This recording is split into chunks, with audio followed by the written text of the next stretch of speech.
Nous lisons Matthieu chapitre 7, du verset 12 au verset 14.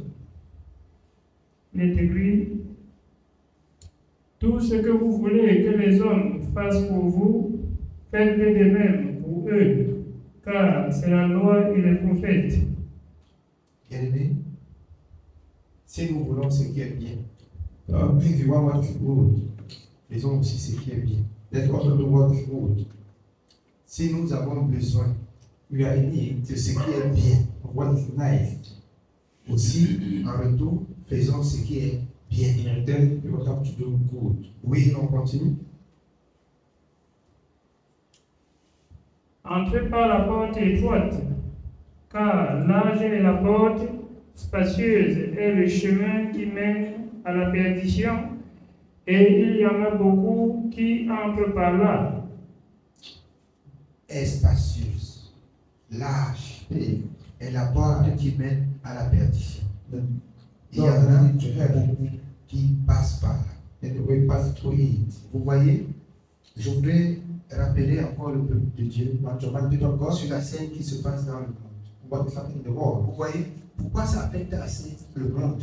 Why it affects the world. Ce qui se dit dans la religion aujourd'hui affecte le monde. And what is Parce que in the world. le monde tout entier est dans ce canal-là. God the entire L'âge est la porte qui mène à la perdition. Mais un seul instant, the large. personne ne lit la parole pour comprendre ce que Dieu veut dire. Once anyone in the world to understand what is God. Vous voyez, tout un peu, So the people, afin que s'accomplisse la parole de Dieu. for the word of God can be accomplished. Plus de la moitié du monde entier But the half of the world est dans une religion. and religion, Et ils partent pour la perdition. they are going for loss. La porte est grande, c'est pas ça. That's too big. Mais avant qu'on ne vous dise que la porte est grande, quand vous arrivez même dans ce milieu, quand on ouvre ces portes, vous voyez que c'est grand. Oui. Même physiquement. Big. Quand vous voyez les salles là, vous voyez que c'est grand, non? In their home, this guy, you see that it's very big. Parce qu'ils savent Because they know que les gens vont entrer. the people will enter. Ils ont déjà colonisé la pensée des gens. They already colonize people's mind. Ils ont déjà dompté la pensée des gens. Adopt people's mind. Et c'est la raison pour laquelle l'évangile, selon la parole de Dieu, on peut prêcher. Et les gens se fâchent même et ils disent que ce sont les blancs qui ont apporté ça. So the reason gospel Ce sont les blancs qui ont apporté ça. Et si vous voyez le fond, ils font partie de ceux qui se perdent. La parole de Dieu dit qu'ils adoraient Dieu, ils adoraient aussi leurs idoles.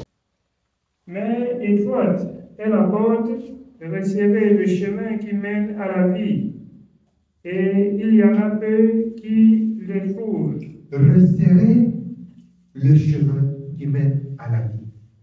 Il y en a peu qui le trouvent. Regardez-vous ce soir. Regardez-vous. Vous n'êtes pas nombreux. Mais ce qui fait souvent ma joie, c'est cette parole que le Seigneur a dit qui me réconforte. Là où deux ou trois s'assemblent en mon nom, c'est-à-dire selon la parole, je suis le milieu d'eux. Bien-aimé, c'est ce qui fait ma joie dans la parole. Et c'est ce que je rappelais aux bien-aimés la dernière fois. Que je n'ai pas besoin du nom. Je n'ai pas besoin qu'on me trouble. Je n'ai pas besoin. Même si servir Dieu seul dans la justice, je peux le faire. Je peux le faire. Mais je désire aussi que ceux qui sont sauvés, qu'on soit ensemble, comme c'est écrit dans le livre de Somme, il y a de la joie que les frères soient ensemble. Que les frères soient ensemble. Mais ne soyons pas ensemble pour des querelles et pour des troubles. Amen. Que le Seigneur nous donne d'être ensemble pour marcher dans la voie de la justice. Amen. Oui. On prend Ésaïe 65, 1 et 2.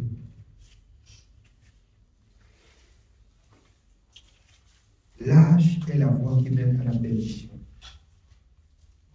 Et c'est pour cela que le Seigneur a assez donné des avertissements au monde.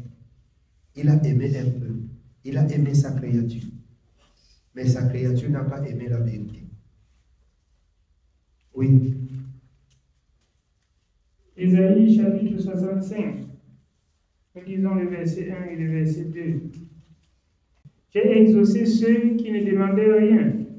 Je me suis laissé trouver par ceux qui ne me cherchaient pas. J'ai dit, me voici, à une nation qui ne s'appelait pas de mon nom. J'ai tendu mes mains tous les jours vers un peuple rebelle qui marche dans une voie mauvaise au gré de ses pensées. J'ai tendu la main tous les jours. J'ai appelé un peuple qui n'était pas peu. Je ramenais ceux qui ne me cherchaient pas. Et alors, ils marchent tous les jours dans la fausseté. Dans la fausseté. Dieu a aimé le monde. Dieu a aimé Israël. Mais Israël n'a pas aimé Dieu. Israël n'a pas aimé Dieu. Israël regarde et veut marcher dans la loi. Et c'est pourquoi l'apôtre Paul, dans Romains 10, à partir du premier verset.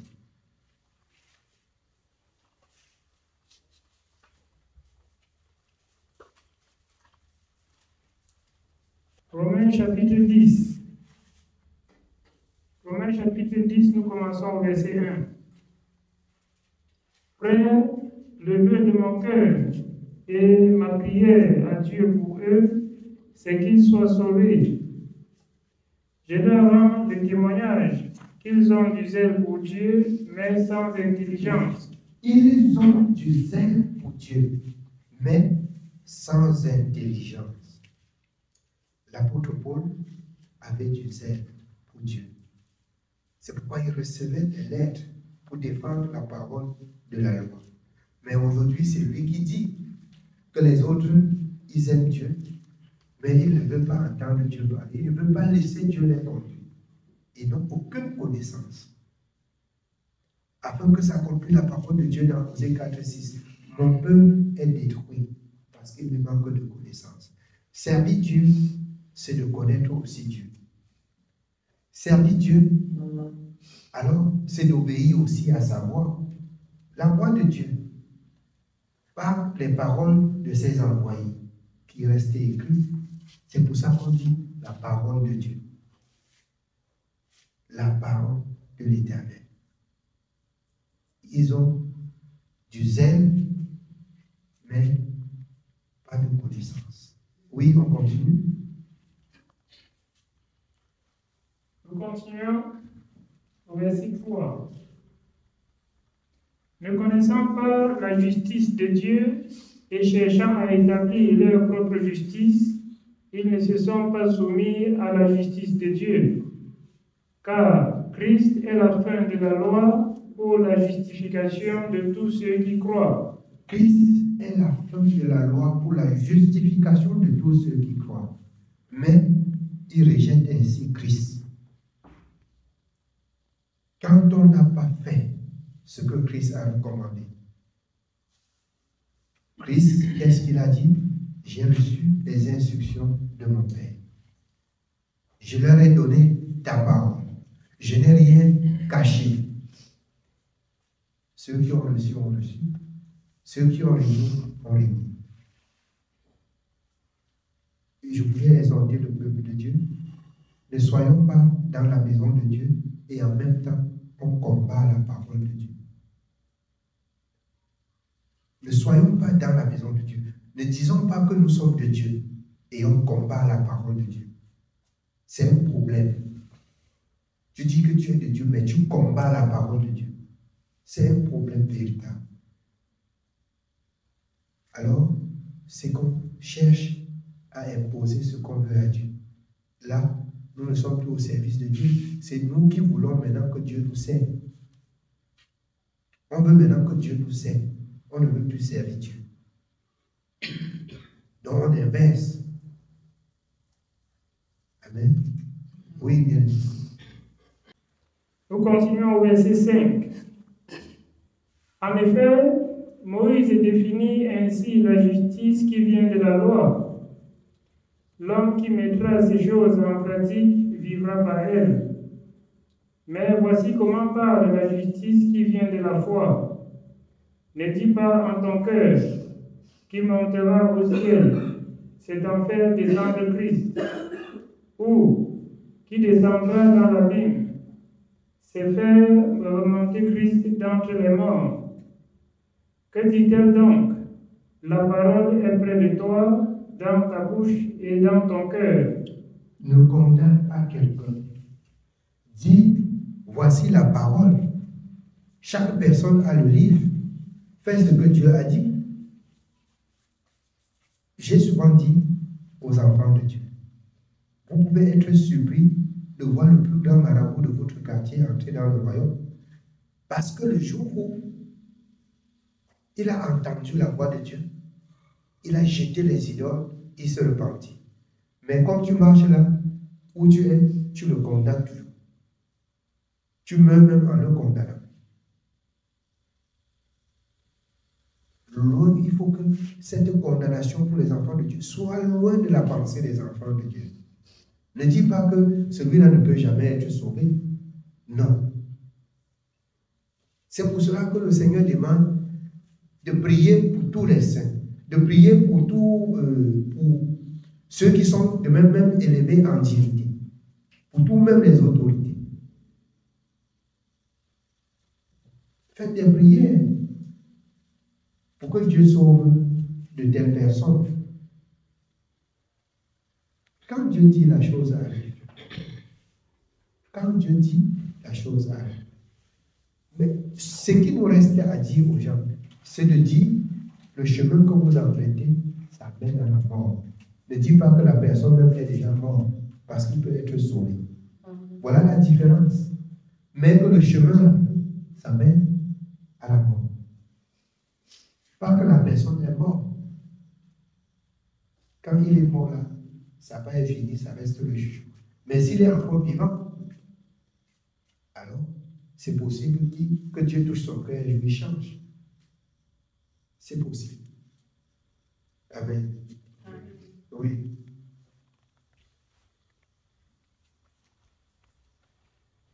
Nous sommes au verset 8.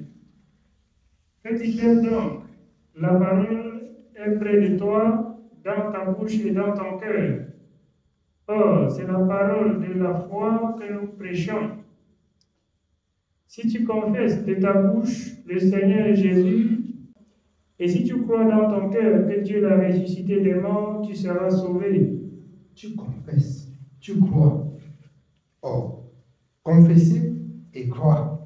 On croit, on met en pratique. On confesse, on abandonne.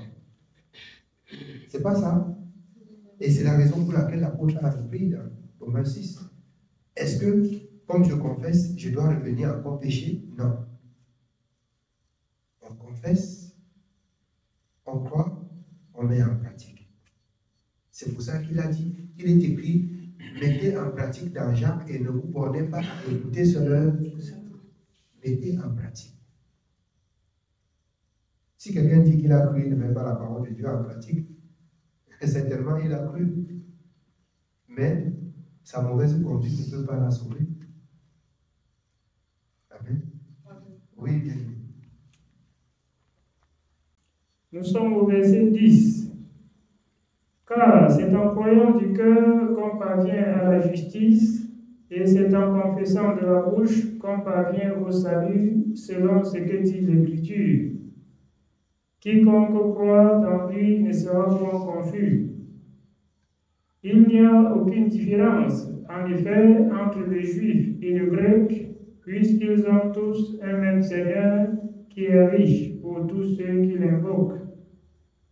Car quiconque invoquera le nom du Seigneur sera sauvé. Comment donc invoqueront-ils celui en qui ils n'ont pas cru? Et comment croiront-ils en celui dont ils n'ont pas entendu parler? Amen. Ça voulait dire, nous avons encore le travail. Les autres vont entendre parler de Jésus. Ils doivent entendre. S'ils n'entendent pas, comment est-ce qu'ils peuvent changer? Nous avons du travail. Et je rends grâce à Dieu toujours qu'il a trouvé des voies et moyens par les réseaux sociaux pour que cela soit étendu. Mais ça n'annule pas le travail que nous avons. Chaque personne devrait, comme le serviteur de Dieu disait, être une campagne d'évangélisation. Dans tous les lieux où tu te trouves, tu représentes valablement la justice et la vie du ciel. Ça veut dire que tu restes et demeures la bouche de Dieu au milieu des hommes. Parce que encore beaucoup au milieu de nous parlent sans réfléchir, parlent avant de réfléchir après. Nous ne devions plus parler n'importe comment. Nous ne devions plus agir ou répondre n'importe comment. Mais nous devions être, Somme 82, la bouche de Dieu. Nous devons être les dieux parmi les hommes. Utiliser un langage spirituel pour toutes les choses spirituelles. Parce que nous disons au monde que nous ne sommes plus du monde, nous sommes spirituels. Marchons comme Jésus a marché. Oui. Et comment en entendront-ils parler s'il n'y a personne qui prêche? Et comment y aura-t-il des prédicateurs s'ils ne sont pas envoyés? C'est un problème. Chacun son programme serviteur. Si Dieu n'a pas envoyé, tu seras dans la confusion. Si Dieu ne t'a pas appelé, tu seras dans la confusion. Si tu ne t'es pas soumis à Dieu pour obéir à la volonté de Dieu, ça doit être un problème.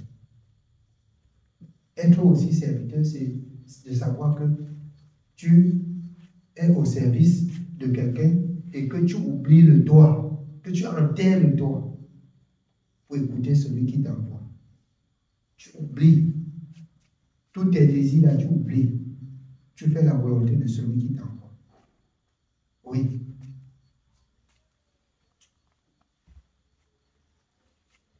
Et comment y aura-t-il des prédicateurs s'ils ne sont pas envoyés selon qu'il est écrit, qu'ils sont beaux les pieds de ceux qui annoncent la paix, de ceux qui annoncent de bonnes nouvelles. Mais tous n'ont pas obéi à la bonne nouvelle. Aussi Ésaïe dit-il, Seigneur, qui a cru à notre prédication. Ainsi, la foi vient de ce qu'on entend, et ce qu'on entend vient de la parole de Christ. Mais je dis, n'ont-ils pas entendu? Au contraire, leur voix est allée par toute la terre, et leur parole jusqu'aux extrémités du monde. Mais je dis, Israël ne l'a-t-il pas su?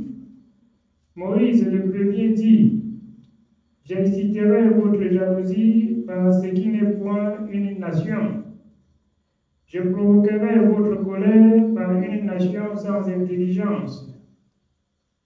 Et Ésaïe pousse la hardiesse jusqu'à dire, j'ai été trouvé par ceux qui ne me cherchaient pas, je me suis manifesté à ceux qui ne me demandaient pas.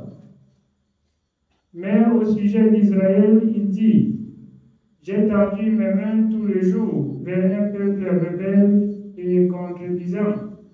Amen. Bien-aimé, la grâce que tu as reçue, ne sois pas rebelle. Vous comprenez pourquoi Dieu dit qu'il a tendu la main tous les jours à un peuple rebelle. C'est-à-dire, il t'instruit, il te dit, abandonne ceci, tu n'abandonnes pas. Abandonne ceci, tu n'abandonnes pas. Abandonne ceci, tu n'abandonnes pas. Ça, l'amour retourne à la colère. Et la colère produit la malédiction. J'ai tendu la main chaque jour à ceux que j'ai aimés et ils ne m'ont pas aimé. N'entrez pas à l'église et vous faites semblant. Servons ou encore servons le Seigneur selon sa parole. Amen. Que Dieu soit béni. Et bien aimé, c'est tout pour ce soir.